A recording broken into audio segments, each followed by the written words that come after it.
ಇನ್ನು ಕಲಾಪದಲ್ಲಿ ಮಹಾಯುದ್ಧವೇ ನಡೆದಿದೆ. ಅದು ಸಿಎಂ ಬದಲಾವಣೆಯ ವಿಚಾರಕ್ಕೆ. ಸರ್ಕಾರದ ವಿರುದ್ಧ ವಿಪಕ್ಷಗಳು ಹರಿಹಾಯ್ದಿವೆ. ಆರ್ ಅಶೋಕ್ ಗರಂ ಆಗಿದ್ದಾರೆ, ಕಿಡಿಕಾರಿದ್ದಾರೆ. ಕಲಾಪದಲ್ಲಿ ನಾಯಕತ್ವ ಬದಲಾವಣೆ ವಿಚಾರ ಏನಿದೆ ಅದೇ ವಿಚಾರ ಮುನ್ನೆಲೆಗೆ ಬಂತು. ಈ ವಿಚಾರಕ್ಕೆ ಸಂಬಂಧಪಟ್ಟಂತೆ ಮಹಾಯುದ್ಧವೇ ನಡೀತು.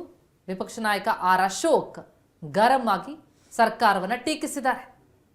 ನಾಯಕತ್ವ ಇರಬೇಕಲ್ಲ. ಮುಖ್ಯಮಂತ್ರಿ ಡಿ ಕೆ ಶಿವಕುಮಾರ್ ಅಂತ ಹೇಳಿ ಟ್ವೀಟ್ ಮಾಡ್ತಾರೆ. ಆಯ್ತು ಇರ್ಲಿ, ಯಾಕೆ ನಾನು ನಾಯಕತ್ವದ ಪ್ರಶ್ನೆ ಕೇಳ್ತಾ ಇರೋದು? ಇರಬೇಕಲ್ಲ, ನಾಯಕತ್ವ ಇರಬೇಕಲ್ಲ. ಇವತ್ತು ನಾವ್ಯಾರು ಪ್ರಶ್ನೆ ಮಾಡಿಲ್ಲ. ಇವ್ರ ನಾಯಕತ್ವ ನಾವು ಪ್ರಶ್ನೆ ಮಾಡಿದಾರ? ನಾವ್ಯಾವ ಪ್ರಶ್ನೆನೇ ಮಾಡಿಲ್ಲ. ನಾವು ನಾಯಕತ್ವ ಏನ್ ಹೇಳಿದಾರೆ ಅಂತ ಏನು ಹೇಳಪ್ಪ ಅದನ್ನ ಹೇಳಿದ್ದಾರೆ. ನಾನು ನಿದ್ದೆ ಮಾಡಿದ್ದೆ, ಕಣ್ಣು ಮುಚ್ಕೊಂಡು ಟ್ವೀಟ್ ಮಾಡ್ಬಿಟ್ಟೆ ಅಂತ ಒಂದರಲ್ಲಿ ಬಂದೈತೆ.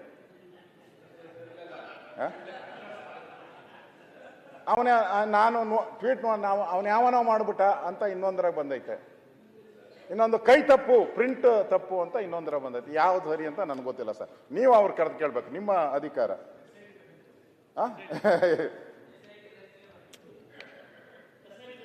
ಯಾಕೆ ನಾನು ಹೇಳೋದು ಅವಶ್ಯಕತೆ ಇದೆಯಾ ಸರ್? ಇದು ಈಗ ನಾಯಕತ್ವ ಬಗ್ಗೆ ಅವಶ್ಯಕತೆ ಇದೆಯಾ? ಪದೇ ಪದೇ ಮುಖ್ಯಮಂತ್ರಿಗಳು, ಇನ್ನೊಬ್ರು ಇಲ್ಲೇ ಇದ್ದಾರೆ,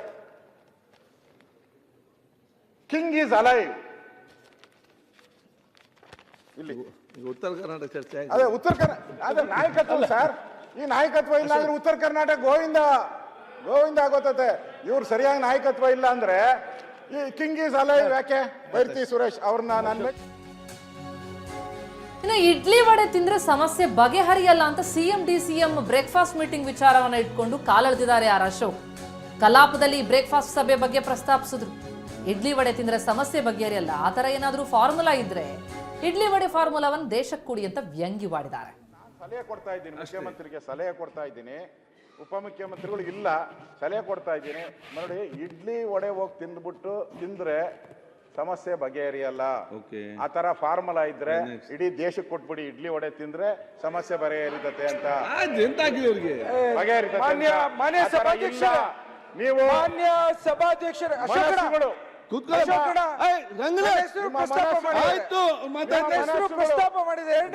ಒಂದಾಗಬೇಕು.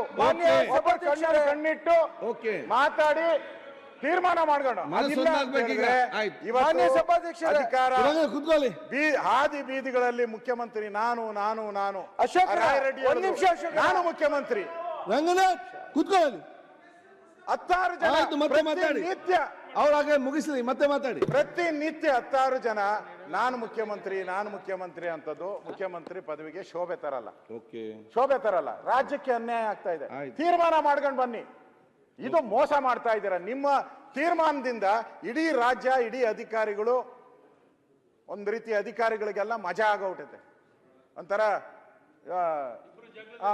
ಅವರ ಫೈನಾನ್ಸ್ ಡಿಪಾರ್ಟ್ಮೆಂಟ್ ಹೇಳ್ತಾರಲ್ಲ, ಜೋಬು ಫೈನಾನ್ಸ್ ಡಿಪಾರ್ಟ್ಮೆಂಟ್ ಖಾಲಿ ಖಾಲಿ, ಕಾಂಗ್ರೆಸ್ ಜಾಲಿ ಜಾಲಿ ಅನ್ನೋ ತರ ಆಗಿದೆ. ಇನ್ನು ಪುಣ್ಯಕೋಟಿ ಹಾಡನ್ನ ನೆನಪಿಸಿ ಆರ್ ಅಶೋಕ್ ಅವರು ಕುಟುಕಿದ್ದಾರೆ.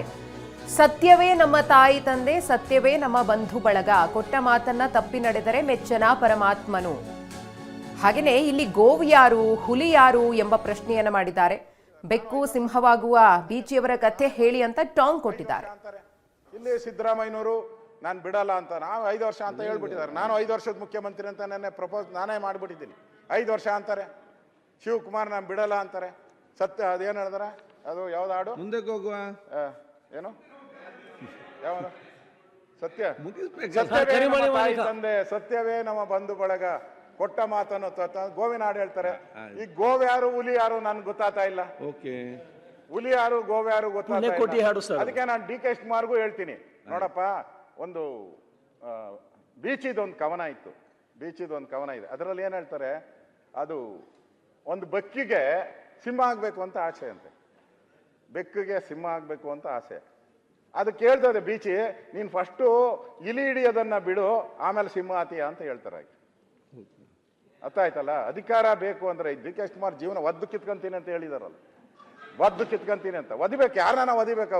ಅವ್ರ ಜೀವನನೇ ಒದಿಯೋದೇ ಆಗ್ಬಿಟ್ಟಿದೆ. ಫಸ್ಟ್ ಟೈಮ್ MLA ಆಗ್ಲಿಲ್ಲ ಅವರು, ಕಾಂಗ್ರೆಸ್ ಪಾರ್ಟಿ ಕೊಡ್ಲಿಲ್ಲ, ಒದ್ದು ಕಿತ್ಕೊಂಡ್ರು. ತಿರ್ಗಾ ಮಂತ್ರಿ ಮಾಡ್ಲಿಲ್ಲ ಎಸ್.ಎಂ. ಕೃಷ್ಣ ಅವರು ಒದ್ ಕಿತ್ಕೊಂಡ್ರು. ಹಾಕಿದ್ ಮತ್ತೆ ತಿರ್ಗಾ ಧರ್ಮಸಿಂಗ್ ಅವರಿದ್ರು, ಮಂತ್ರಿ ಮಾಡ್ಲಿಲ್ಲ, ಒದ್ ಕಿತ್ಕೊಂಡ್ರು. ಬಿರಿ ಒದ್ದು ಕಿತ್ಕೊಳ್ಳೋದೇ ಅವ್ರ ಜೀವನ ಪೂರ್ತಿ ಒದ್ದು ಕಿತ್ಕೊಂಡ ಆಗಿದೆ. ಅದರಿಂದ ಇಲ್ಲಿ ನಮ್ ತೀರ್ಮಾನ ಆಡ್ಬೇಕು.